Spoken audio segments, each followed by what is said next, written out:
So hello everyone, welcome back to channel. तो दोस्तों आज हम पढ़ने वाले हैं आईटीसीएस की यूनिट 2।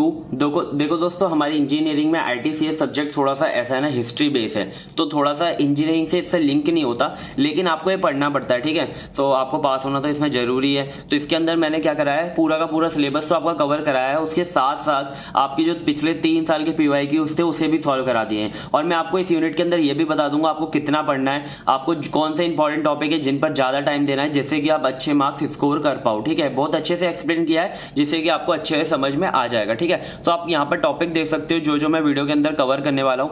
ये देखो, ये सारे टॉपिक्स हैं। सबसे पहले हमारा evolution of script plus languages, ठीक है दोस्तों। ये हमारा पिछले 2 साल आया हुआ है, तो मैंने यहाँ पे मार्क भी कर दिया कि पिछले किस सालों में पूछा गया था। और मैंने यहाँ पे ना जो ब्लू कलर के स्टार लगाए हैं, ये हमारे जो है, ये हमारे इंपॉर्टेंट टॉपिक्स हैं, जैसे कि Vedic literature, Ramayana and Mahabharata, famous Sanskrit authors and their work and Hindi literature, ये सारे, और कौटिल्य अर्थशास्त्र, ठीक है। ये सारे क्या है, इंपॉर्टेंट टॉपिक्स हैं इसके अंदर। तो आपको इन्हें बिल्कुल भी स्किप नहीं करना, और सबको आप स्किप करना चाहो तो कर सकते हो, ठीक है।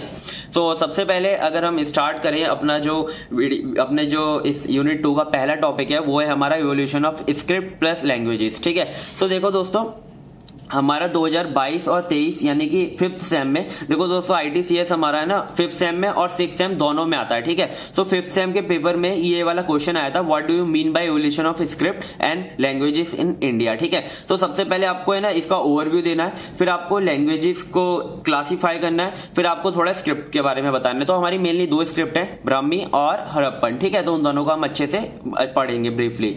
अ script is refer to a collection of character used to write one or more languages by alphabet sets, ठीक है। तो स्क्रिप्ट हमारी क्या होती है, कलेक्शन ऑफ कैरेक्टर होती है, जो कि हमारी यूज होती है 1 या फिर 1 से ज्यादा लैंग्वेज बनाने में, ठीक है। सो देखो, same script can be use for multiple languages. जरूरी नहीं है एक स्क्रिप्ट से एक ही लैंग्वेज बने, एक ही स्क्रिप्ट हमारी मल्टीपल लैंग्वेजेस के लिए यूज हो सकती है, ठीक है। A language refer to a spoken language, a method of communication.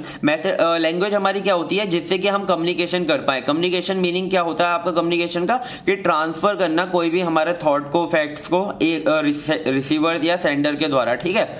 So sender के द्वारा रिसीवर के लिए, ठीक है। Same language can be written in multiple script, ठीक है। एक ही लैंग्वेज हमारी मल्टीपल स्क्रिप्ट्स के अंदर लिखी जा सकती है, ठीक है। जैसे कि हमारी हिंदी है, वो मल्टीपल स्क्रिप्ट्स में लिखी गई है।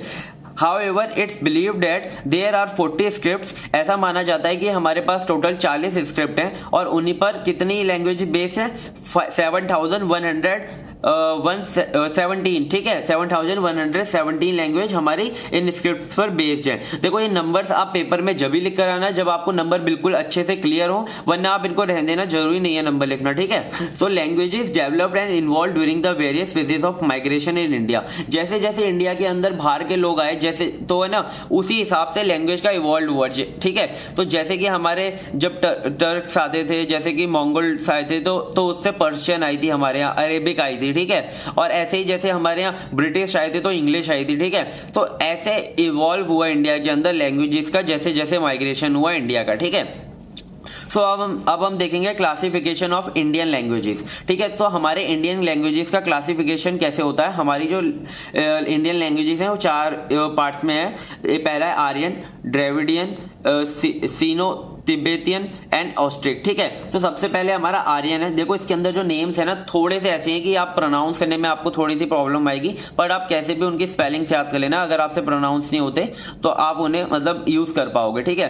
थोड़ा सा मतलब इतना ज्यादा इजी सब्जेक्ट नहीं है, जैसे कि अगर आप समझो कि आपका क्रेडिट कम है सब्जेक्ट का, तो ईजी है, नहीं है, ईजी नहीं है ज्यादा, आपको याद करने में थोड़ा डिफिकल्टीज आएगी, क्योंकि इंजीनियरिंग के यार हम लोग हैं, तो हमें थोड़ा सा मैथ वगैरह चाहिए होती है। सबसे पहले हमारा आर्यन, ठीक है। It is most important ancient Indian linguistic. सबसे इंपॉर्टेंट इंडिया की मतलब एशियंट इंडिया की सबसे इंपॉर्टेंट लैंग्वेज है आर्यन, ठीक है। Indian civilisation has found through the Aryan speech. जो आर्यन स्पीच है वो इंडियन सिविलाइजेशन में मिल जाता है, ठीक है। Aryan speech developed over time through Vedic Sanskrit. जैसे जैसे वैदिक संस्कृत डेवलप हुई, वैसे वैसे आर्यन स्पीच हमारी डेवलप हुई ओवर द टाइम, ठीक है। सो नेक्स्ट हमारी जो आएगी वो आएगी द्रविडियन। वही हमारे जो राहुल द्रविड है, वही वाली द्रविड, उन्हीं मतलब उनके वो जो है Dravidian. It is a second important language family of India, ठीक है। हमारी ये सेकंड इंपॉर्टेंट है, पहली हमारी आर्यन हो गई, ठीक है। After the Aryan speech it has very largely function. Aryan speech के बाद यही है जिसने अपने फंक्शंस को दिखाया है, जिससे कि ज्यादा लोगों ने बोला है, ठीक है, इंडियन कल्चर के अंदर। Kannada, Malayalam, Tamil, Telugu they are derived from Dravidian, ठीक है। ये जो हमारी चारों लैंग्वेजेस हैं मेन जो हमारी साउथ में यूज होती है, कन्नड़, मलयालम, तमिल, तेलुगु, ठीक है, तो ये हमारी कहां से डिराइव्ड हुई है, ये तेलुगु ऐसे आएगा, ड्राइव्ड हुई है द्रविडियन से, ठीक है। केम बिफोर आर्यन, ठीक है, तो मतलब द्रविडियन हमारी इससे आर्यन से ज्यादा इंपॉर्टेंट नहीं है, सेकंड इंपॉर्टेंट है, लेकिन जो हमारी द्रविडियन है वो आर्यन से पहले आ गई थी, ठीक है। नेक्स्ट है हमारा सीनो तिब्बतियन। तिब्बतियन चाइना से थोड़ा सा लिंक है। पीपल्स ऑफ मोनोलॉइड ओरिजिन, जो हमारे मोनोलॉइड ओरिजिन के पीपल्स थे वो बोलते थे हमारी सीबो तिब्बतियन लैंग्वेज फैमिली को, ठीक है। The Sino Tibetan do not have much cultural significance. इसके अंदर ज्यादा कल्चरल सिग्निफिकेंस नहीं दिखता, कोई भी अपनी अगर हिस्ट्री वगैरह देखोगे तो उसके अंदर, ठीक है। They are gradually receding before Bengalis and Assamese, ठीक है। तो मतलब बेसिकली इसके अंदर से हमारी बंगाली और आसमीज ही बोली जाती है, ठीक है, और कोई लैंग्वेज ऐसी ज्यादा इसके अंदर कल्चरल दिखता नहीं है, ठीक है, सिग्निफिकेंस। नेक्स्ट है हमारा ऑस्ट्रिक। ऑस्ट्रिक हमारी फोर्थ है क्लासिफिकेशन लैंग्वेज का। Oldest speech family of India, ये हमारी सबसे ओल्डेस्ट स्पीच है ना, सबसे पहले आई हुई है, but spoken by very small number of people, ठीक है, पर बहुत कम लोगों के द्वारा बोली जाती है। Student linguistic and human culture take interest in Austric. Austric है ना एक हमारा इंटरेस्टिंग सब्जेक्ट है, ठीक है, जो हमारे लिंग्विस्टिक और ह्यूमन कल्चर के स्टूडेंट्स होते हैं उन्हें थोड़ा इंटरेस्ट आता है इसे पढ़ने में। Their solidity is however broken by the more powerful Aryan speeches, ठीक है। जैसे जैसे आर्यन स्पीच आई वैसे वैसे इसकी जो इंपॉर्टेंस है वो कम होती गई। Speakers of Austric known some Aryan languages, ठीक है, जो स्पीकर्स थे जो ऑस्ट्रिक बोलते थे उनको आर्यन लैंग्वेज भी आती थी। तो थोड़ा थोड़ा यार ऐसे कॉन्फ्लिक्ट हो गया होगा, आर्यन उन्हें इजी लगी होगी तो उन्होंने आर्यन बोलना स्टार्ट कर दिया। तो हमारा 2021 और 22 में क्वेश्चन पूछा गया था, describe about the Harappan script and Brahmi script under the Indian literature, ठीक है। तो अब हम हरप्पन स्क्रिप्ट और ब्रह्मी स्क्रिप्ट को देखेंगे। तो सबसे पहले हमारा ब्रह्मी स्क्रिप्ट, ठीक है। तो ब्रह्मी स्क्रिप्ट मतलब आपको है ना करके ही जानी है, क्योंकि एग्जाम में बहुत ज्यादा आने के इसके चांसेस हैं, ठीक है। सो कभी कभी इवोल्यूशन ऑफ स्क्रिप्ट पूछ लेता, कभी कभी नेम लेके ही बोलेगा ब्रह्मी स्क्रिप्ट बताओ। तो Brahmi is a modern name given to one of the oldest script used on the Indian subcontinent during the final centuries BCE and the early centuries CE, ठीक है। तो ब्रह्मी एक हमारा मॉडर्न नेम है जो कि दिया गया है ओल्डेस्ट स्क्रिप्ट्स को। जितनी भी हमारी ओल्डेस्ट स्क्रिप्ट थी इंडिया की, इंडिया सब कॉन्टिनेंट की, उन्हें क्या नाम दे दिया गया है, modern name Brahmi. The most disputed point about the origin of Brahmi, देखो ब्रह्मी स्क्रिप्ट का है ना सबसे ज्यादा एक डिस्प्यूटेड पॉइंट है, मतलब कि इसे नहीं पता लगा पा रहे हैं कि उसका ओरिजिन कहां से हुआ था। कुछ लोग तो ये बोलते हैं whether it was purely indigenous development और वाज इंस्पायर्ड और derived from script the originated outside the India. बहुत लोग ऐसा भी बोलते हैं कि वो एक तो ये पार्ट ये है, वो ये बोलते हैं कि वो बिल्कुल इंडिया के अंदर बनी है, ठीक है। कुछ लोग ये बोलते हैं कि ये कहीं से डिराइव्ड है और इंस्पायर्ड है, जो कि ओरिजिनेटेड है बाहर, और ओरिजिनेटेड है कहां से, इंडिया के बाहर से, ठीक है। Most scholars thought that Brahmi script was derived from the Asian Phoenician script, ठीक है। सो हमारी जो बहुत लोग ये मानते हैं कि वो एशियन फोशियन स्क्रिप्ट से डिराइव्ड हुई है। On the other hand the agreement between the Mohenjodaro script and the Brahmi would suggest the Brahmi was derived from the Mohenjodaro. तो देखो बहुत लोग ये भी कहते हैं मोहनजोदारो से वो डिराइव्ड हुई है, ठीक है। Brahmi could not be a perfect और फुल सिस्टम ऑफ राइटिंग, ठीक है। ब्रह्मी कभी भी एक फुल सिस्टम और परफेक्ट राइटिंग नहीं थी, मतलब इसके पूरा अच्छे से नहीं, मतलब मेंशन है कि आप कैसे लिखोगे, ठीक है। कुछ कुछ पार्ट है ना वो अच्छे से मेंशन नहीं है, तो आपको समझ नहीं आ पाता, ठीक है। The Brahmi letters have the great beauty of simplicity, लेकिन जो ब्रह्मी के कुछ लेटर्स हैं जो ऐसे लेटर्स हैं ना वो मतलब वो बहुत सिंपल है, सिंप्लिसिटी वो और ब्यूटी को डिफाइन करते हैं, ठीक है। They stand bold and clear, वो बोल्ड और क्लियर है, ठीक है। ये कुछ इसकी कैरेक्टरिस्टिक्स हो गई, ठीक है। अब एक कैरेक्टरिस्टिक, अब इनके अलग से कैरेक्टरिस्टिक्स पढ़ेंगे कि आप ब्रह्मी स्क्रिप्ट को कैसे लिखते हो, कैसे मतलब उसे मेंशन करते हो कहीं पर भी। Written from left to right, वो लेफ्ट से राइट पे लिखी जाती है, जैसे कि हमारी हिंदी लिखी जाती है, इंग्लिश लिखी जाती है लेफ्ट टू राइट, ठीक है।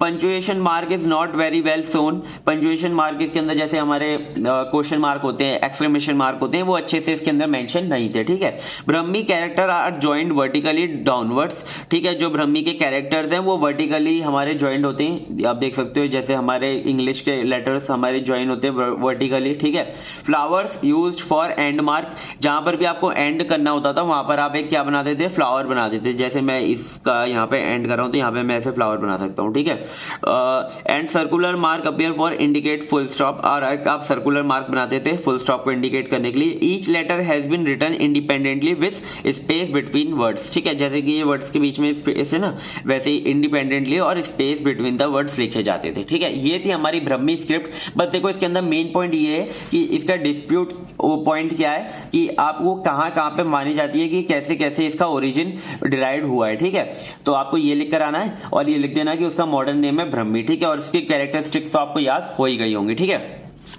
नेक्स्ट देखते हैं हमारी क्या, हड़प्पन स्क्रिप्ट। तो हड़प्पन स्क्रिप्ट हमारी सेकंड स्क्रिप्ट है, और हड़प्पन स्क्रिप्ट को अगर हम माने तो in this symbols produced by the Indus valley civilisation. ठीक है, ये इंडस वैली सिविलाइजेशन में जो इसके सिंबल्स हैं वो प्रोड्यूस किए गए थे। ठीक है, symbols meaning not clearly mention, इसके अंदर जो सिंबल्स का मीनिंग है वो क्लियरली मेंशन नहीं है। सिंबल तो आपको पता है कि कौन कौन से, लेकिन कुछ सिंबल्स ऐसे हैं उनका जो मीनिंग है वो क्लियरली मेंशन नहीं है। ठीक है, there is no known bilingual inscription, no language match, यानी कि कोई भी ऐसी लैंग्वेज नहीं है जो कि हड़प्पन स्क्रिप्ट से मैच होती हो। ठीक है, the script does not show any significant change over the time. ठीक है, मतलब टाइम के साथ ये ज्यादा चेंज नहीं हुई, तो थोड़ा सा ये स्क्रिप्ट ज्यादा यूज भी नहीं हुई। अर्ली 1970, अगर 1970 के स्टार्टिंग की बात करें तो Iravatham Mahadevan published as corpus listing 3,700 seals and 417 signs in the patterns। ठीक है, तो इसके अंदर कुछ ये जो ईरावतम महादेवम ने कुछ इसके अंदर सील्स और साइंस को पब्लिश किया था। ठीक है, इसके अंदर यूज करने के लिए। कैरेक्टर्स आर लार्जली पिक्टोरियल, इसके अंदर ज्यादा जो कैरेक्टर थे वो पिक्टोरियल हैं। इंक्लूड एब्स्ट्रैक्ट साइन, और उसके अंदर कुछ एब्स्ट्रैक्ट साइन भी हैं। आपने एब्स्ट्रैक्ट तो आपको पता ही होगा जो एब्स्ट्रैक्ट साइंस होते हैं या एब्स्ट्रैक्ट पेंटिंग्स होती हैं। Number of principal science is about 400। ठीक है, इसके अंदर जो प्रिंसिपल अगर साइंस की बात करें, देखो उन्होंने तो 417 साइंस को प्रोड्यूस किया था, पब्लिश किया था, लेकिन यहाँ पे पब्लिश्ड आएगा तो, लेकिन इसके अंदर से जो प्रिंसिपल साइंस माने जाते हैं वो 400 हैं। ठीक है, direction of writing is right to left, जैसे उर्दू लिखी जाती है राइट टू लेफ्ट, जैसे कि यहाँ से इस तरफ। ठीक है, और अगर हम अब यहाँ तक हड़प्पन स्क्रिप्ट हो गई। अब हमारे 2022 और 23 के फिफ्थ सेम में आया था 2022 के 23 के, write an essay on the Vedic literature पूछा था। और 2021 और 22 में आया था discuss about the Indian Vedas and the Upanishad. ठीक है, उपनिषद और इंडियन वेदास को साथ में पूछा था, तो उपनिषद तो हम अभी आगे पढ़ेंगे, पहले वैदिक लिटरेचर को देखते हैं वो क्या होता है। ठीक है, वैदिक लिटरेचर या फिर इंडियन वेदास है तो आपको सेम वही लिख कर आना है। ठीक है, सबसे पहले हम देखते हैं द वैदिक लिटरेचर। अब हमारी वैदिक लिटरेचर क्या होती है। Vedas word is originated from विद्धि। हमारा जो वेदास वर्ड है वो कहां से बना है, विद्धि से बना है। ठीक है, जिसका मतलब क्या होता है, नॉलेज। ठीक है, ऑल्सो कॉल्ड श्रुति, इसको श्रुति भी कहा जाता है, जिसका मतलब होता है टू हियर। ठीक है, हमारे साथ वेदाओं को सुना जाता था। ठीक है, Vedas were written in Sanskrit, और संस्कृत के अंदर लिखे गए हैं, and pass generation to generation through verbal communication. ठीक है, जब हमारी दूसरी जनरेशन आएगी, जैसे कि अगर मेरे को वेदास पता है, ठीक है, तो मेरी आगे अगर जनरेशन आएगी तो मैं उनको वर्बली कम्युनिकेट करूंगा वेदास। ठीक है, ऐसे नहीं कि मैंने बहुत सारी किताब हैं उन्हें उठा के उन्हें दे दिया, नहीं, उन्हें मैं एक एक करके पढ़ के बताऊंगा कि क्या क्या वेदा के अंदर लिखा हुआ है। ठीक है, तो ऐसे जनरेशन टू जनरेशन वो पास होते थे वेदास। ठीक है, पहले अब हमारे जो वेदास हैं वो हमारे 4 में डिवाइडेड है। ये तो सिंपल सबको पता होता है कि ये जो 4 वेदास के नाम क्या होते हैं। पहला होता है ऋग्वेद, यजुर्वेद, सामवेद एंड अथर्ववेद। ठीक है, तो ये जो 3 है ना स्टार्टिंग के, इनको ट्रायु भी कहा जाता है। ठीक है, तो ये आपकी एक अलग से लाइन बन जाएगी, तो आपको अगर ज्यादा लिखना हो तो ये भी आप अलग से मेंशन कर सकते हो। तो सबसे पहले हम देखते हैं ऋग्वेदा, ठीक है। तो ऋग्वेदा इसके अंदर सबसे ज्यादा इंपॉर्टेंट है आपको, और सादे तो बहुत इजीली समझ में आ जाएंगी, ये भी अच्छे समझ आएगा क्योंकि मैं समझाऊंगा। ऋग्वेदा क्या होता है हमारा, तो देखो ऋग्वेदा के अंदर oldest religion text in the world, Rigveda को ये भी माना जाता है कि हमारा ओल्डेस्ट रिलीजियस टेक्स्ट है in the world, composed around 1700 BC, ठीक है, जब ये बना था। अ कलेक्शन ऑफ हाइम्स यानी कि bhajans, contains 1028 hymns and is divided into 10 bundles यानी कि बुक्स, 10 बुक्स हैं इसकी। It contains pictures of the oldest Aryan civilisation, जो हमारा आर्यन सिविलाइजेशन था उसकी जो पिक्चर्स हैं ओल्डेस्ट वो उसके अंदर भी हैं, ठीक है। It shows how thoughts, religions, ideas and other related emotion and the feeling come to be born in the mind of man, ठीक है। कैसे कैसे एक इंसान के अंदर, कैसे कैसे एक मनुष्य के अंदर कैसे एक थॉट आता है उस सोचने का, कैसे वो रिलीजन के बारे में सोचता है, कैसे वो आइडिया सोचता है कोई नया, कैसे वो इमोशंस के द्वारा सोचता है, कैसे वो फीलिंग्स आती है उसके अंदर, ये सब कुछ उसके अंदर मेंशन है पैदा होने से मरने तक, ठीक है, मनुष्य के। सो देखो सेकंड है हमारा सामवेद, सामवेद भी कहते हैं। साम मीन्स सॉन्ग और सिंगिंग, ठीक है, इसका मतलब क्या होता है सॉन्ग या फिर singing. In Samaveda everything is संग, ठीक है, मतलब कि सब कुछ गा के बताया गया है, ठीक है। इसके अंदर the Samaveda has been divided into 2 parts, the Purvachika and the Uttarachika, ठीक है, ये 2 पार्ट्स के अंदर डिवाइडेड है, एक है हमारा पूर्वाचिका और एक है हमारा उत्तराचिका, ठीक है, इन्हें याद रखना। द कलेक्शन ऑफ मेलोडीज, इसे कलेक्शन ऑफ मेलोडीज भी कहा जाता है, और ये कलेक्शन ऑफ मेलोडीज ही है, ठीक है। इसके अंदर टोटल 1603 वर्सेस हैं, और इसके अंदर जो 1603 वर्सेस हैं उसमें से जो 99 वर्सेस हैं वो तो इनके खुद के हैं, और सारे के सारे ऋग्वेदा के अंदर से बोरो किए गए हैं, लिए गए हैं, ठीक है। तो नेक्स्ट वेदा देखते हैं हमारा यजुर्वेद, ठीक है। यजुर्वेद को अगर हम मारें तो यजु मतलब होता है हमारा पोएट्री, और वेदा इज इन पोएट्री, ठीक है, यानी कि जो यजुर का मतलब वेदा हो गया, तो वेदा कैसे लिखे गए हैं, पोएट्री के अंदर लिखे गए हैं, वो सॉन्ग के अंदर लिखे गए थे, ठीक है। यजुर्वेद मीन्स नॉलेज, ठीक है, यजुर्वेद का पूरे का मतलब होता है नॉलेज कंसर्निंग यज्ञ, ठीक है, किसके बारे में नॉलेज, यज्ञ के बारे में, ठीक है। This Veda has 2 forms, the Shukla Yajurveda and the Krishna Yajurveda, ठीक है। इसके अंदर भी वो पहले क्या था हमारा उत्तराचिका और क्या था हमारा सेकंड पूर्वाचिका, ठीक है। इसके अंदर क्या है हमारा 2 फॉर्म थे, शुक्ला यजुर्वेद और कृष्णा यजुर्वेद, ठीक है। इट कंटेन्स 40 चैप्टर्स, इसके अंदर 40 चैप्टर्स है, एंड 2000 कपलेट्स यानी कि दोहे हैं इसके अंदर 2000 और 40 चैप्टर्स है, ठीक है। तो ये था हमारा यजुर्वेद। नेक्स्ट है हमारा अथर्ववेद, ठीक है। अथर्ववेद हमारा एंटायरली डिफरेंट है सारे तीनों के तीनों वेद से, ठीक है। वो जो 2 वेद थे वो तो ज्यादातर ऋग्वेद से ही लिए गए थे, ठीक है, और ऋग्वेद हमारा ओल्डेस्ट रिलीजियस टेक्स्ट है, ठीक है। डिवाइडेड इनटू 40 कानास यानी कि बुक्स, इसकी 20 बुक हैं, 730 हाइम्स और 6000 मंत्रास, ठीक है, और मोस्टली डीलिंग विद मैजिक, ये मैजिक के साथ ज्यादा अगर डील करता है, मतलब इसके अंदर मैजिक के बारे में ज्यादा बताया गया है, और कैसे आयुर्वेद की शुरुआत हुई, कैसे मेडिसिन आई गई, कैसे फार्माकोलॉजी की शुरुआत हुई, ये सब किसके अंदर बताया गया है, अथर्ववेदा के अंदर, ठीक है। सो देखो ये थे हमारे चारों वेद है, इनको अच्छे से पढ़ लेना प्लीज यार, बहुत ज्यादा इंपॉर्टेंट है और आपको काम आएंगे, ठीक है। 2022 और 23 के अंदर क्वेश्चन पूछा गया था, illustrate the characteristics and relevance of Upanishad, ठीक है। 2021 और 22 में तो पूछा ही गया था कि आप इंडियन वेदास और उपनिषद, यहाँ पे भी आपको उपनिषद को बताना था, और यहाँ पर भी क्वेश्चन अलग से पूछा गया था, तो मैंने उपनिषद को बता दिया, ठीक है। ये देखो the word Upanishad meaning sitting down near, ठीक है। उपनिषद का मतलब होता है कि सिटिंग डाउन नियर, पास में बैठना, ठीक है। तो मतलब इसका मेनली मीनिंग ये था कि गुरु के पास आप बैठ के कोई बातें सुनो, ठीक है। The Upanishad are also called the Vedanta, इसे वेदांता भी कहा जाता है, ठीक है। टू सिट नियर समवन, ठीक है, टू सिट नियर समवन, और समवन कौन होगा, हमारे गुरु, ठीक है, जिससे आप क्या कर रहे होगे, लर्न कर रहे होगे, कुछ सीख रहे होगे, ठीक है। Consider the main source of Indian philosophy, ये हमारा मेन सोर्स है इंडियन फिलोसफी का, ठीक है। और क्या है टोटल, इसके अंदर टोटल हमारे ये माना जाता है कि 108 उपनिषद हैं, ठीक है, जिन्हें पढ़ना चाहिए सबको। They are usually divided into various classes, और वो कुछ क्लासेस के अंदर डिवाइडेड, सच एज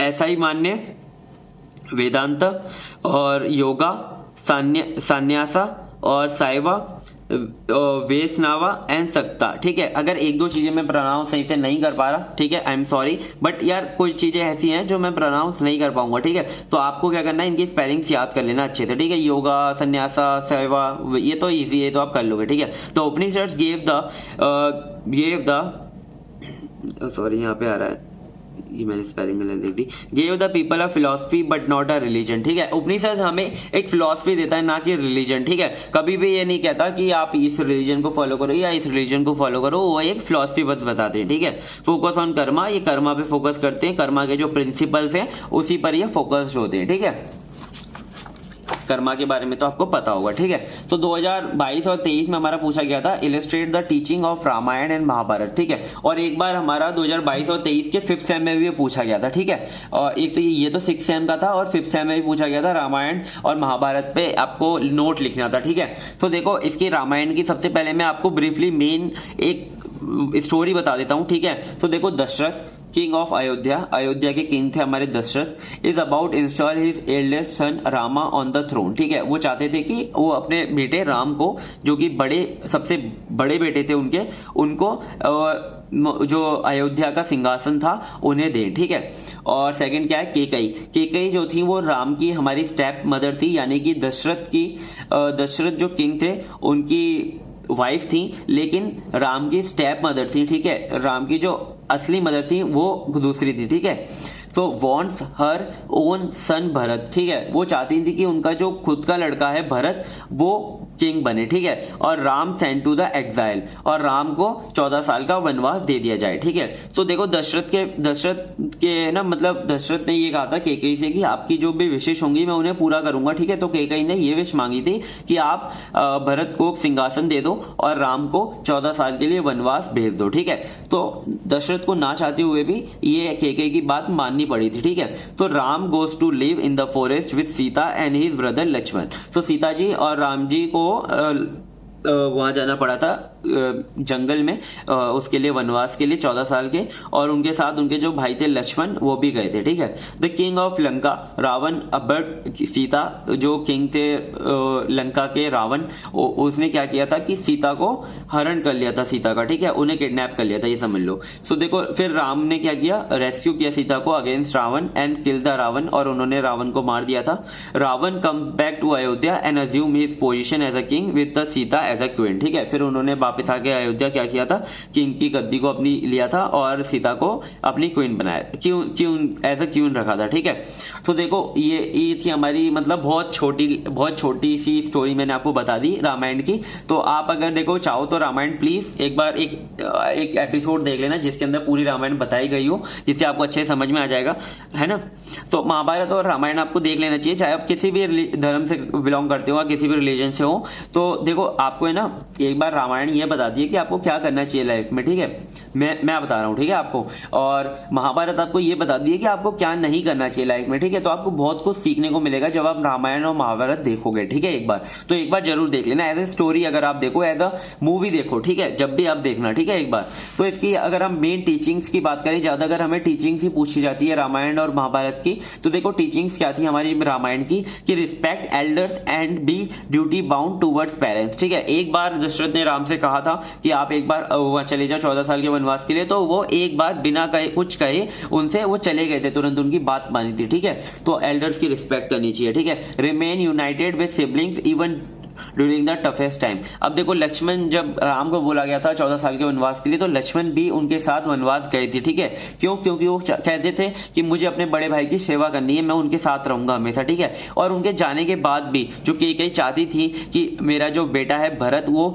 किंग बने, लेकिन भरत ने किंग बनने से इनकार कर दिया था, और राम को कहा, राम के वो जो पादुका थे, जो उनकी स्लीपर्स थी, उनको गद्दी पर रखकर राज किया था। ठीक है, मतलब चलाया था, मतलब राज नहीं किया था उन्होंने, बस वो जो चलाया था। ठीक है, उनकी गैर हाजिरी में, बस कुछ भी नहीं था, उन्होंने राजा नहीं बने थे। ठीक है, be deeply committed to your duty. Ram ji जो थे वो बहुत ही डीपली कमिटेड थे अपनी ड्यूटी के लेकर। तो वो जब वापिस आए थे अपने अयोध्या, तो उन्होंने बहुत अच्छे से अपना जो राजपाट था वो संभाला था। ठीक है, और choose the right path of the choose the path of righteousness, यानी कि जो हमारे विभीषण थे, जो कि हमारे जो किंग थे लंका के, रावण, उनके भाई थे, तो फिर भी उन्होंने ना रावण का सपोर्ट नहीं किया था, क्योंकि रावण जो था वो गलत था, ठीक है। उन्होंने राम जी का सपोर्ट किया था।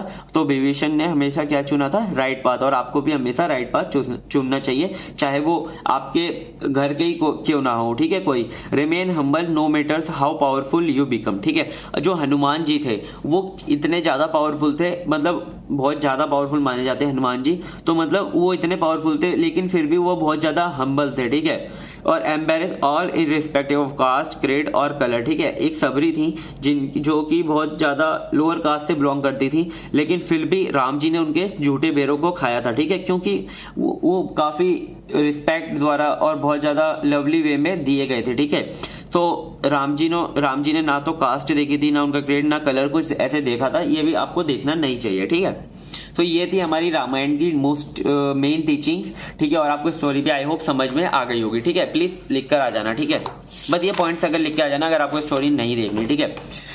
फिर हम देखेंगे हम स्टोरी ऑफ महाभारत, ठीक है। अब मैंने आपको जैसा बताया था, हमें रामायण बताती कि क्या करना चाहिए आपको लाइफ में, ठीक है, और महाभारत बताती है क्या नहीं करना चाहिए, ठीक है। तो महाभारत में कैसी कुछ गलतियां हुई थी जो पांडवास थे, ठीक है, उनसे, जो आपको नहीं दोहरानी चाहिए। तो देखो, the Pandavas headed by Yudhishthir, इनके अंदर दो मेनली रीजन थे, दो मेनली ग्रुप थे, एक था पांडवास और एक थे कौरवास, ठीक है। तो पांडवास के जो हेड थे वो थे युधिष्ठिर, जो यानी के सबसे बड़े भाई थे, and the Kauravas headed by Duryodhan, ठीक है। जो कौरव थे उनके जो हेड थे वो थे दुर्योधन, ठीक है। Descended from the common ancestor, इनके जो पूर्वज थे वो सेम थे, ठीक है, मतलब एक ही पूर्वज के थे दोनों, ठीक है। फिर भी इतना बड़ा युद्ध हुआ था इनके बीच में। Duryodhan invites Yudhishthir to game of dice, ठीक है। दुर्योधन ने ना युधिष्ठिर को चौसर के लिए यानी कि गेम ऑफ डाइस के लिए बुलाया था, ठीक है, खेलने के लिए। तो क्षत्रिय थे युधिष्ठिर और दुर्योधन भी, तो क्षत्रियों में ये माना जाता है कि वो लड़ाई के लिए या फिर ये चौसर के लिए कभी भी मना नहीं कर सकते, ठीक है। तो देखो, युधिष्ठिर वहां चले गए थे, उन्हें पता था कि ये गलत है, फिर भी चले गए थे। As a result Yudhishthir loss his kingdom. अब उसके चौसर गेम के अंदर उन्होंने मतलब क्या किया था, अपने किंगडम को, पूरे के पूरे किंगडम को हार गए थे, और मतलब अपने सारे भाइयों को भी हार गए थे वो, और अपनी मतलब जो वाइफ थी वो द्रौपदी, उन्हें भी वो उसके अंदर हार गए थे, ठीक है। तो everything is lost in this chausar game, ठीक है, game of dice to Duryodhan ने जीत लिया था सब कुछ, and he then force to go to into exile. और ये सारे जो इनके भाई थे और द्रौपदी थी और युधिष्ठिर को कहाँ भेज दिया गया था? वनवास के लिए भेज दिया गया था। और वनवास इनका जो था वो 12 साल का था, और उसके साथ एक साल उनका लिव इकॉग्निटो था, ठीक है। इकॉग्निटो मतलब होता है हमारा कि 12 साल तो आपको जेल जंगल में रहना ही है, उसके साथ आपको एक साल ऐसे रहना है, उसे अज्ञातवास कहते थे, मतलब ऐसे रहना है कि आपको है ना किसी को भी दिखना नहीं है। अगर आप किसी को भी दिख जाते हो तो आपको वापस से 12 साल का वनवास दे दिया जाएगा, ठीक है। तो वो अपने जो पहले उनका एक मतलब एक वो थे जो काम करते थे उनके ही रहे थे वो छुपकर, ठीक है। But even when the stipulated period is over, लेकिन जब ये इनका जो पनिशमेंट का टाइम था, वो पीरियड जो था वो ओवर हो गया था, तो वो वापस आए थे अपने हस्तिनापुर। तो दुर्योधन ने मना कर दिया था उन्हें कुछ भी, a fraction of his territory to Yudhishthir, उनके युधिष्ठिर की जितनी भी किंगडम थे उसका एक पाई भी देने से उनको मना कर दिया था, ठीक है। तो मतलब चीटिंग की थी दुर्योधन ने। तो क्या हुआ था फिर बैटल हुआ था इन दोनों के बीच में, महाभारत हुआ था, ठीक है।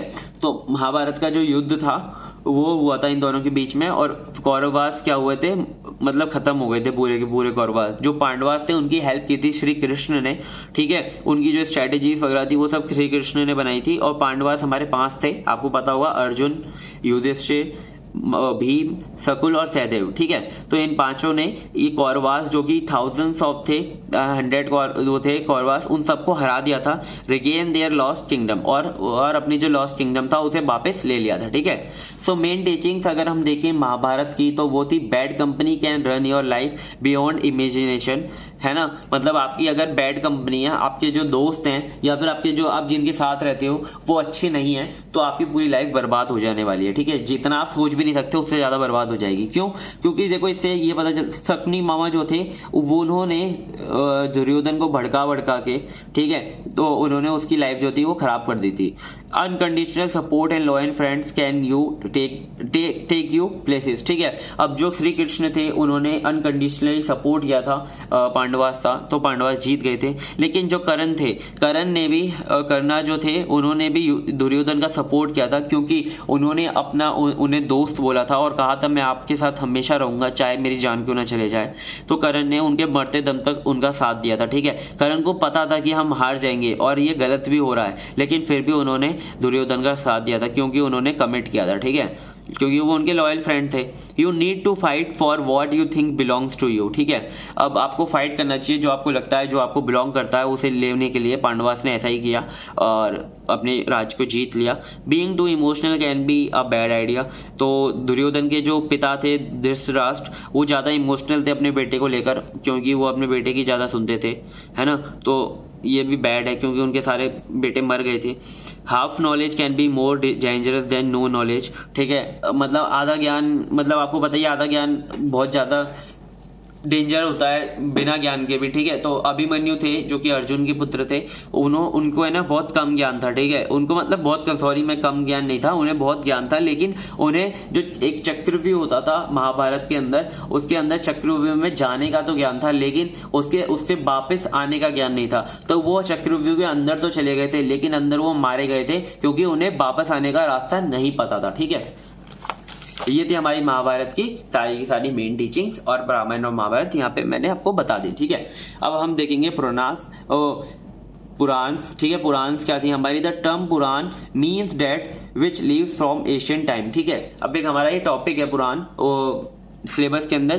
तो पुराण का मतलब होता है ऐसी चीजें जो कि बहुत पहले से चली आ रही हैं। ठीक है, the real function of the Puran is to explain, illustrate and amplify the Vedas. जो रियल फंक्शन है हमारा पुराण का, वो एक्सप्लेन करना और एम्पलीफाई करना किसे? वेदास को। ठीक है, वेदास को अच्छे से बताना, ये काम है किसका? पुराण का। टोटल 18 पुराण से हमारी, टोटल कितनी पुराण है हमारी? 18 है। Maharishi Vyas credit as the compiler of the पुराण।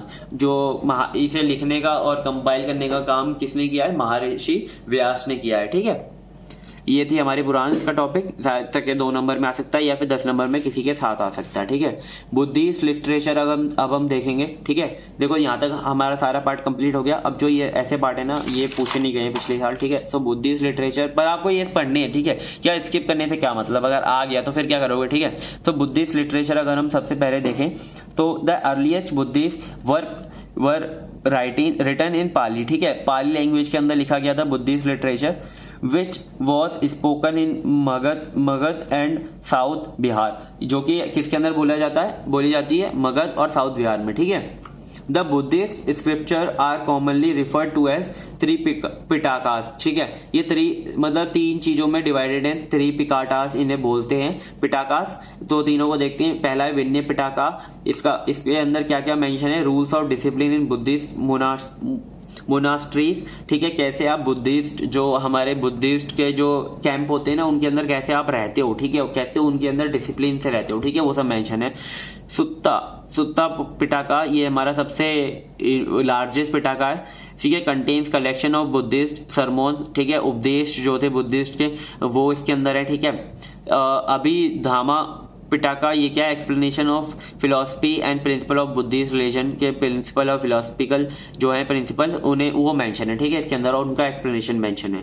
तो देखो, Pali Tripitaka represent the earliest and most complete collection of the Buddhist literature. देखो यार प्लीज आप ऐसे जज मत करना अगर मैं ये पढ़ नहीं पा रहा, देखो बहुत ज्यादा प्रॉब्लम हो रही है ना, तो 1-2 चीजें अगर नहीं पढ़ पाऊं तो आई एम सॉरी। ठीक है, तो देखो ये हमारा क्या है? सबसे अर्लीस्ट बुद्धिस्ट लिटरेचर का क्या है? कलेक्शन है। ठीक है, earliest and the most complete collection है। ठीक है, बुद्धिस्ट टेक्स्ट, अगर जो बुद्धिस्ट के जो टेक्स्ट हैं वो किसके अंदर लिखे गए हैं? महावंश और दीपवंश के अंदर। ठीक है, तो महावंश और दीपवंश क्या प्रोवाइड कराते हैं? Provide info about the then Sri Lanka. ठीक है, बुद्धिज्म ज्यादातर श्रीलंका के अंदर माना जाता है। ठीक है, तो इसके अंदर महावंश और दीपवंश के अंदर क्या आपको पता लग पाएगा कि श्रीलंका पहले कैसा था। ठीक है,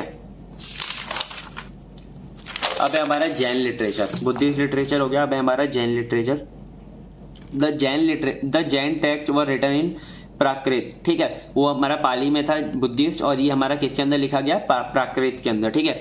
Jain literature is divided into two types, canonical and non canonical, ठीक है, दो टाइप्स के अंदर डिवाइडेड है। कैनोनिकल का मतलब होता है हमारा रिलीजियस टेक्स्ट, ठीक है, इसके अंदर स्कैट टेक्स्ट भी होता है। Said to be the teaching of Jain Tirthankars, ठीक है, मतलब कि इसके अंदर मेंशन है कि कैसे जो जैन है उनके उनके उनके बारे में मेंशन है कि उनके जो रिलीजियस टेक्स्ट हैं वो मेंशन है, कैसे जैन धर्म बना है, कैसे जैन धर्म को पालन करना चाहिए, उन सब का वो सब मेंशन है इसके अंदर, ठीक है। नॉन कैनोनिकल होता है हमारा meaning not include in the list of sacred books, ठीक है, इसके अंदर ज्यादा ये मेंशन नहीं होता कि रिलीजन टेक्स्ट वगैरह मेंशन नहीं होता। और नॉन कैनोनिकल टेक्स्ट ऐसा होता है जो कि हमारा अभी तक है ना, मतलब वेरीफाई नहीं हुआ है, ठीक है, वो वेरीफाइड नहीं है कि वो उसके अंदर आता भी है कि नहीं आता है रिलीजियस टेक्स्ट के अंदर, ठीक है, वो होता है non canonical text. Important Jain text कौन कौन से, the Angas, the Upangas and the Parikramas, ठीक है, ये तीनों इसके क्या है, मोस्ट इंपॉर्टेंट टेक्स्ट हैं। The important centres of learning for Jain monks, ठीक है, जैन के बारे में जो लर्निंग थी वो दो यूनिवर्सिटीज थी हमारी, universities of Vallabhi and Kalinga, ठीक है, दो यूनिवर्सिटी थी जिनके अंदर जैन मॉन्क्स को पढ़ाया जाता था, ठीक है। अब नेक्स्ट है हमारा कौटिल्यास अर्थशास्त्र। देखो थोड़ा सा इंपॉर्टेंट है क्योंकि यहाँ पे कौटिल्य की बात हो जाती है। पहले हमारी जो सप्तंग थ्योरी थी फर्स्ट यूनिट में वो भी इंपॉर्टेंट थी, ऐसे ही कौटिल्य अर्थशास्त्र इंपॉर्टेंट है, ठीक है। It was first discovered in 1904, ये सबसे पहले कब डिस्कवर हुआ था, 1904 में, and translated into German by Jacobi, और जैकोबी ने इसे जर्मन में ट्रांसलेट किया था 1909 में, ठीक है। So it consist of 15 books, इसके अंदर 15 बुक्स हैं और 150 चैप्टर्स हैं एंड 180 टॉपिक्स हैं, ठीक है। इन नंबर्स को याद रखना, इन्हें प्लीज लिख कर आना, ठीक है, इससे बहुत अच्छा इंप्रेशन बनेगा। जो फर्स्ट 5 बुक्स हैं उनके अंदर ये मेंशन है कि कैसे आप अपने स्टेट के इंटरनल मैटर्स को कैसे सॉल्व करते हो, कैसे उन्हें लेके चलते हो, ठीक है। फिर जो 6th से लेकर 13 तक जो बुक है उसके अंदर ये मेंशन है कि आप कैसे एक्सटर्नल मैटर्स को सॉल्व करते हो स्टेट, ठीक है। 14th और 15th बुक के अंदर कुछ अदर्स इश्यूज ऑफ स्टेट, यानी कि जो भी अलग इश्यूज हैं इंटरनल और एक्सटर्नल्स के अलग, उन इश्यूज को सॉल्व करने की बात की गई है, या फिर कोई नया अपडेट आता है तो वहां पे मेंशन होगा। ऑल्सो नोन एज नीति शास्त्र, इसे नीति शास्त्र भी कहते हैं, ठीक है। अ गुड पार्ट ऑफ कौटिल्यास अर्थशास्त्र इज कंसर्न विद पॉलिटिक्स, ठीक है। इसका एक गुड पार्ट ये है कि ये किसे कंसर्न करता है, पॉलिटिक्स पे कंसर्न करता है, ठीक है। तो ये था हमारा कौटिल्यास अर्थशास्त्र, ठीक है। वैसे तो बहुत बड़ा है लेकिन आपको एक ओवरव्यू रहना चाहिए, ठीक है। अगर 2 मार्क्स में पूछ ले या फिर किसी के साथ पूछ ले तो आपको पता होना चाहिए, ठीक है। नेक्स्ट हम देखेंगे famous Sanskrit authors and their work, ठीक है, ये इंपॉर्टेंट पार्ट है। इसके अंदर पहला आता है अश्वघोषा, ठीक है। अश्वघोषा हमारे जो थे वो ऑथर थे संस्कृत के। It is greatest Indian poet prior to Kalidas, है ना, कालिदास से भी पहले थे, मतलब कालिदास तो वैसे भी मतलब बहुत फेमस हैं, है ना, संस्कृत में, लेकिन उनसे भी जो पहले ग्रेटेस्ट जो इंडियन पोएट थे वो थे हमारे अश्वघोषा, ठीक है। हु रोट बुद्धा चरित्र, महाकलंदर एंड स्वनधरन, ठीक है, दवाकाय, इन सबको लिखा था इन्हें। स्वनधरन काव्य को भी लिखा था और बुद्ध चरित्र और महालंगर, ठीक है, इन्हें भी लिखा था। Known as first Sanskrit dramatist of the world, ठीक है। He also wrote a Sanskrit drama Sariputra Parakram, ठीक है, इन्होंने ये ड्रामा भी लिखा था, ठीक है। और नेक्स्ट है हमारे भाष रोट इंपॉर्टेंट वर्क्स लाइक स्वम वासावतम, ठीक है, इसे यार पढ़ लेना, ठीक है, ये मैं से खुद नहीं पढ़ा जा रहा। पंचरत्र, मध्यमा, व्यद्योता, द्युतावाक्य एंड बाल चरित्र, ठीक है, ये सबको किसने लिखा था, भाष ने लिखा था। कालिदास इमोर्टल पोएट है, यानी कि अब तक उनकी मतलब पोएट चलती आ रही है पोएट्री, और मतलब इनको बहुत ज्यादा ऐसा माना जाता है, बहुत ज्यादा फेमस है और बहुत ज्यादा माना भी जाता है, ठीक है। And wrote Kumar Sambha and Raghu Vansha, ठीक है, इन दोनों को लिखा था इन्होंने। ऑक्यूपेशन क्या इनकी, पोएट थे और ड्रामेटिस्ट थे, ठीक है। नेक्स्ट हम देखेंगे मगध, ठीक है। मगध कौन थे, Magadh was Sanskrit poet at king Varmalatas के कोर्ट के अंदर क्या थे, ये संस्कृत पोएट थे। शिशुपाल वधा was written by the Magha in 17th century AD and is the one of the 6th Sanskrit Mahakavyas, जो हमारे 6th महाकाव्य से संस्कृत के, उसके अंदर इनकी जो ये थी काव्य वो मेंशन था, शिशुपाल वधा, ठीक है। सो नेक्स्ट है Bharavi. Bharavi best known for Kiratarjuniya, इसके लिए इन्हें जाना जाता था। The epic style kavya is considered to be among the greatest work in Sanskrit, ठीक है। इनका जो स्टाइल था वो बहुत ज्यादा अलग था, इसके लिए इन्हें कुछ थोड़ा सा मतलब ज्यादा ग्रेटेस्ट माना जाता था इनके वर्क को, ठीक है, सब में से। और नेक्स्ट है हमारे वात्स्यन्य, ऑथर ऑफ न्याय सूत्र, भाष्य एंड कामसूत्र, ठीक है। इन दोनों को वात्स्यन्य ने लिखा था, ठीक है। सो ये थे हमारे 6 फेमस संस्कृत ऑथर्स। इनकी अगर कोई भी मैंने पोइट्री अच्छे से प्रोनाउंस नहीं करी, आई एम सॉरी, ठीक है। आप प्लीज इन्हें एक मतलब इनकी अगर आप हर एक जो भी हमारे ऑथर्स हैं उनकी 2 पोइट्री या फिर जो भी काव्य हैं उन्हें याद कर लेना, ठीक है। 2 तो मेंशन ही करके आना। और आप ये मेंशन कर सकते हो कि वो काफी अच्छे से क्लीनली वे में लिखते थे, और मतलब क्लियर वे में लिखते थे, बोल्ड एंड क्लियर, और काफी सिंपल, उन्हें समझना आसान होता था, ठीक है। उनकी कुछ प्रॉपर्टीज को मेंशन करके आ सकते हो, ठीक है। तो 6 बहुत हैं, आप इन्हें आराम से लिख सकते हो, ठीक है। नेक्स्ट हमारी लिटरेचर्स हैं कुछ, ठीक है। तेलुगु लिटरेचर्स, कन्नड़ लिटरेचर्स, ठीक है। तेलुगु लिटरेचर है हमारी। Telugu is the one of the classical language of India. India की एक क्लासिकल लैंग्वेज मानी जाती है, ठीक है। It is a language of Dravidian family की लैंग्वेज है। The Indian constitution recognise it the one of the 22 official languages of India. India की 22 ऑफिशियल लैंग्वेज है, उसमें से तेलुगु एक है।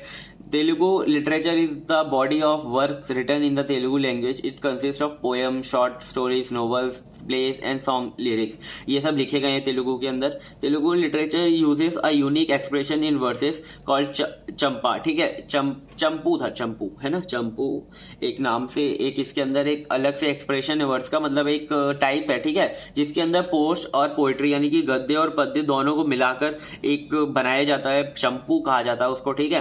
एक लिटरेचर है, ठीक है। नेक्स्ट है हमारा कन्नड़ लिटरेचर। कन्नड़ ये ज्यादा इंपॉर्टेंट नहीं है, ठीक है, अगर पेपर में पूछा जाएगा तो मतलब 2 मार्क्स में पूछा जाएगा। कन्नड़ लिटरेचर क्या है हमारा? Kannada literature written form of the Kannada language. Kannada language में लिखा गया है। A member of a Dravidian family, Kannada language Dravidian family की मेंबर है। The Kannada language is usually divided into 3 linguistic phases. इसके अंदर 3 लिंग्विस्टिक फेसेस हैं जिसके अंदर ये इन्वॉल्व हुई। पहला है ओल्ड 450 से लेकर 1200 सी तक, फिर मिडल 1200 से लेकर 1700 सी तक, फिर मॉडर्न 1700 से लेकर अब तक, ठीक है। In the 19th century some literacy form such as the post narrative, the novel, the short story were borrowed from the English literature, ठीक है। जैसे कि हमारे पोस्ट नैरेटिव थे, जैसे कि हमारे नोवेल थे, शॉर्ट स्टोरी थी, वो कन्नड़ लिटरेचर के अंदर बोरोड की गई, कहाँ से? इंग्लिश लिटरेचर से, ठीक है, इन 19th century। अब हम देखेंगे मलयालम लिटरेचर। मलयालम लिटरेचर क्या है? Malayalam literature compresses of literacy text written in Malayalam, वो मलयालम में लिखा रहता है, वो south Dravidian language spoken in Kerala, ठीक है। सो साउथ द्रविडियन लैंग्वेज है, ठीक है, जो कि कहाँ बोली जाती है? केरला के अंदर बोली जाती है। The earliest known literary work in Malayalam, जो सबसे पहला जो वर्क है ना, वो रामचरित्रम माना जाता है, जो कि an epic poem written by Chiraman, ठीक है, चीरामन ने लिखा था इनको, इस पोएम को, रामचरित्रम को 1198 में सी में, बहुत देख रहे हो आप, कितने पहले लिखा था ये पोएम को, ठीक है। After poetry and poem work such as Champus and Sandesh Kavya in which prose and poetry were interspersed came, ठीक है। सो देखो, चंपूस और संदेश काव्य को पोएट्री और पोएम के बाद लाया गया मलयालम लिटरेचर के अंदर, है ना। और लेटर फिर उसके बाद poets like Chirushari introduce poems and devotional themes. उन्होंने कुछ ऐसी पोएम्स को इंट्रोड्यूस किया जो कि डिवोशनल थीम्स पे थी, भक्ति भाव में थी, ठीक है। Modern literary movement began in the late 19th century। जो मॉडर्न लिटरेरी था मलयालम लिटरेचर के अंदर, वो 19th century के एंड तक आया था, ठीक है। फिर आता है संगम लिटरेचर, ठीक है। अब हमारा संगम लिटरेचर होता क्या है, ठीक है। In the Asian time the association और academy of the most learned man of the Tamil land was called Sangam, ठीक है। जो हमारे अकेडमी होती थी जहां पर बहुत अच्छे लोग रहते थे, जहां पे बहुत पढ़े लिखे लोग रहते थे, उसे कहा जाता था Sangam. Whose chief function was promotion of literature. उनका जो एक फंक्शन था, जो मेन फंक्शन था, वो ये था कि लिटरेचर को प्रमोट करना, ठीक है। Later Tamil writers mention the existence of 3 literature academies. Tamil के राइटर्स ने मेंशन किया हुआ है कि 3 संगम थी, यानी कि 3 लिटरेचर अकेडमीज थी एट डिफरेंट पीरियड्स, अलग अलग टाइम पर। So naturalism and romanticism were the salient feature of the poem of the Sangam bards. ठीक है, उनकी जो पोएम्स थी उनकी 2 साइलेंट फीचर थे हमारे, नेचुरलिज्म और रोमांटिकिज्म। ठीक है, ये याद रखना, ये 2 पॉइंट, और संगम याद रखना, तीनों ही पॉइंट याद रखना। ठीक है, फिर आता है हमारा northern Indian languages and literature. ठीक है, ये भी एक टॉपिक सिलेबस के अंदर मेंशन था। This languages were evolving at 2 levels. ठीक है, द स्पोकन एंड रिटन। जो हमारी नॉर्दर्न इंडियन लैंग्वेज थी वो 2 लेवल्स पे इन्वॉल्व हो रही थी। एक तो थी हमारी स्पोकन, जो कि बोली जा रही थी, बोली जाने वाली तो लैंग्वेज इतनी ज्यादा बढ़ रही थी, बहुत ज्यादा, और जो रिटन थी वो थोड़ी कम बढ़ रही थी। ठीक है, the old Brahmi script of the Ashoka's day, Ashok जो थे, जब अशोक थे, वो जब उस समय से जो ब्रह्मी स्क्रिप्ट है had undergone a great changes. उनके बाद जो ब्रह्मी स्क्रिप्ट थी उसके अंदर बहुत ज्यादा चेंज आया। ठीक है, the alphabet during Ashok period were uneven in size. जो कि अल्फाबेट से ब्रह्मी स्क्रिप्ट के अंदर वो साइज में अनइवन थे। ठीक है, but by the time of Harsha, लेकिन जब हर्ष आए, the letters have become the same size, तो उन्होंने लेटर्स को सेम साइज का बनवा दिया। ठीक है, all northern Indian languages at present except Urdu have origin in old Brahmi. ठीक है, जितनी भी आज के टाइम पे नॉर्दर्न इंडियन लैंग्वेजेस बोली जा रही हैं, उन सबके जो ओरिजिन है, बस एक उर्दू को छोड़कर सब ब्रह्मी स्क्रिप्ट से आता है। ठीक है, large number of people speak Hindi in its different forms that include Braj भाषा, अवधी, भोजपुरी, मगधी, मैथिली, राजस्थानी, खादी बोली। ठीक है, इन सारी की सारी जो लैंग्वेजेस हैं, इन सब के अंदर हिंदी इंक्लूड है। ठीक है, अलग अलग डिफरेंट फॉर्म्स के अंदर। ठीक है, so Khadi Boli show some influence of Urdu, लेकिन जो खादी बोली है उसके अंदर थोड़ा सा इन्फ्लुएंस उर्दू का भी है। ठीक है, अब हम देखते हैं पर्शियन लैंग्वेज। ठीक है, पर्शियन लैंग्वेज क्या है? ऑल्सो नोन एज फारसी, उसे फारसी भी कहा जाता है। Fair amount of Persian literature can be produce by the courtier of the Mughals के द्वारा ज्यादा यूज की जाती थी, उनके कोर्ट्स में ज्यादा यूज की जाती थी, उनके जो कोर्ट्स के अंदर जो मेंबर्स थे, जो मंत्री थे, वो ज्यादा इसे यूज करते थे। Persian mostly use by Mughals. ठीक है, in Persian words are written from right to left. उनके जो पर्शियन लैंग्वेज है उसके अंदर जो वर्ड्स होते हैं वो राइट से लेफ्ट लिखे जाते हैं, यानी कि राइट से लेफ्ट ऐसे लिखे जाते हैं, एंड जो नंबर्स होते हैं वो लेफ्ट से राइट लिखे जाते हैं। Words right to left and numbers left to right. Urdu language को देखते हैं अब। Arabic and Persian were introduce in India with the coming of the Turks and the Mongols. ठीक है, मोंगल्स और टर्क्स के आने पर पर्शियन और अरेबिक जो थी इंडिया के अंदर इंट्रोड्यूस हुई थी। ठीक है, Urdu become more popular in the early 18th, जो 18th सेंचुरी थी उसकी स्टार्टिंग में ही उर्दू जो थी ज्यादा पॉपुलर हुई थी। Gradually it achieved a status where literature start become compose in it. ठीक है, उसे एक ऐसा स्टेटस बना लिया था कि उसके अंदर जो थी लिटरेचर थी वो ज्यादातर कंपोज हो रही थी। ठीक है, आपने ज्यादातर पोएट जो होते हैं ना, वो ज्यादातर उर्दू भाषा का मतलब प्रयोग करते हैं, उनके जो शब्द होते हैं वो काफी स्वीट होते हैं। ये भी कहा जाता है कि जो उर्दू लैंग्वेज है वो काफी स्वीट लैंग्वेज है। ठीक है, तो उसे ज्यादातर कवि जो थे वो यूज करना प्रेफर करते थे। ठीक है, अर्लीस्ट उर्दू पोएट भी खुशराऊ, ठीक है, ये जो थे वो पहले उर्दू पोएट थे जो कि 1253 से 1325 तक थे।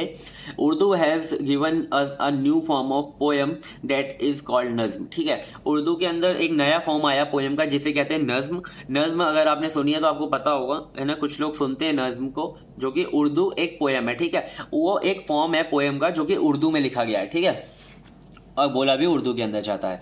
हिंदी लिटरेचर। ठीक है, अब हिंदी लिटरेचर के बारे में देखें। In the 14th century the emergence of religion languages resulted in a decline of Sanskrit. जैसे जैसे रीजनल लैंग्वेज बढ़ने लगी। ठीक है, अब देखना आप स्टेट टू स्टेट क्या मतलब, रीजन टू रीजन। ठीक है, हर एक 200 मीटर पे 300 मीटर पे आपकी भाषा बदल जाती है। ठीक है, उनका बोलने का स्टाइल बदल जाता है। तो इससे बढ़ने से, इस चीज से बढ़ने से, ठीक है, क्या हुआ, संस्कृत जो थी बहुत कम बोलने लगी। ठीक है, लोग the the rise of the Bhakti movement and the use of the regional languages by the various sons help in their growth and development. ठीक है, अब देखो भक्ति मूवमेंट जैसे ज़्यादा बढ़ने लगा और रीजनल लैंग्वेज जैसे अलग अलग लोगों के द्वारा बोली जाने लगी, तो हिंदी का क्या हुआ, ज़्यादा ग्रोथ हुआ, डेवलपमेंट हुआ। ठीक है, द इन्फ्लुएंस ऑफ भक्ति movement started affecting the pores and poetry. जो भक्ति मूवमेंट था वो किसे अफेक्ट करने लगा, पोर्स और पोइट्री को भी करने लगा, that were being compose in Hindi. ठीक है, और वो भी क्या क्या होने लगे, पोर्स और पोइट्री भी किसके अंदर कंपोज होने लगे, हिंदी के अंदर कंपोज होने लगे। हिंदी देखो ये होता है गद्य और ये होता है पद्य। ठीक है, जो गद्य होते हैं वो हमारे चैप्टर्स की तरह होते हैं और जो पद्य होते हैं वो पोएट्रीज होते हैं। ठीक है, तो ये किसके अंदर कंपोज होने लगे, हिंदी के अंदर। Hindi poets express their sentiments essentially to satisfy their own devotional instincts. ठीक है, हिंदी के जो पोएट होते हैं ना वो अपनी डिवोशनल जो उनकी जो इंस्टिंक्ट्स है वो किसके अंदर एक्सप्रेस कर रहे थे, अपने सॉन्ग के अंदर एक्सप्रेस कर रहे थे सेटिस्फाई करने के लिए। ठीक है, डिवोशनल इंस्टिंक्ट्स को। ठीक है, अपनी जो भक्ति भाव है उसे सेटिस्फाई करने के लिए वो हिंदी पोएम लिख रहे थे। ठीक है, this poets influence the Indian society in manner that had never happened earlier. और ये इस तरीके से इंडियन सोसाइटी को इन्फ्लुएंस कर रहे थे जैसा कि पहले कभी किसी ने नहीं किया था। ठीक है, सो यहाँ पर हमारी यूनिट 2 कंप्लीट होती है ITCS। ठीक है, सो यूनिट 2 यहाँ पे कंप्लीट हो गई है। सारे के सारे मैंने पॉइंट सिलेबस के जितने भी थे सब कंप्लीट करा दिए हैं। ठीक है, जितने इंपॉर्टेंट थे वो भी बता दिए हैं। तो प्लीज़ एक बार आप यूनिट को अच्छे से पढ़ लेना और चाहो तो प्लीज़ साथ के साथ नोट्स बना लेना। लेकिन अगर आपको नोट्स परचेज करने हैं तो आप टेलीग्राम पे जाके कर सकते हो। ठीक है, और अगर आपको ऐसे ही चैनल के कंटेंट को देखते रहना है, ऐसे अच्छे एक्सप्लेनेशन को सुनते रहना है, तो आप मल्टी आइटम्स चैनल को सब्सक्राइब कर लो प्लीज़। ठीक है, और हम 6 सेम के और भी सब्जेक्ट्स करा रहे हैं, तो आप जाके डिस्क्रिप्शन के अंदर प्लेलिस्ट को चेकआउट कर सकते हो। और ITCS के भी मैंने यूनिट 1 करा दिया, यूनिट 2 भी ये हो गई और आगे भी सारी यूनिट्स करा दूंगा, तो आप प्लीज़ प्लेलिस्ट को बुकमार्क कर लेना। ठीक है, और उसे फॉलो करना। तो ठीक है, थैंक यू सो मच, मिलते हैं किसी नेक्स्ट वीडियो में, तब तक के लिए बाय बाय। ठीक है।